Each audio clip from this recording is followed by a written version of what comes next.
मौसम की 7 घंटे की मुसलसल बारिश ने शुमाली बलूचिस्तान का नक्शा बिगाड़ दिया। नदी नाले बिफर गए। पसनी, जीवानी, पंजगूर और गवादर समेत दीगर इलाकों में बादल बरसने से सड़कें डूब गईं। गली मोहल्ले झीलों और तालाब का मंजर पेश करने लगे। मुख्तलिफ इलाके अंधेरे में डूब गए। महकमा मौसमियात के मुताबिक बारिश और बर्फबारी का सिलसिला 2 रोज तक जारी रहेगा। 7 घंटे की मुसलसल बारिश ने शुमाली बलूचिस्तान का नक्शा बिगाड़ दिया। नदी नाले बिफर गए।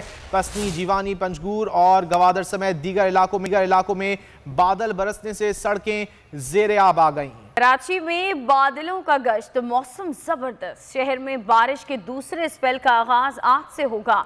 मूसलाधार बरसात से जल थल एक हो जाएगा। हैदराबाद, सक्खर, दादू समेत सिंध के दीगर शहरों में भी तेज बारिश होगी।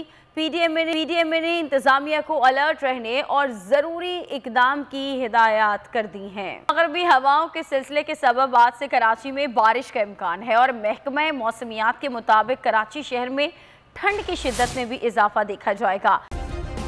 सब्सक्राइब करें और बेल दबाएं ताकि कोई खबर रह न जाए।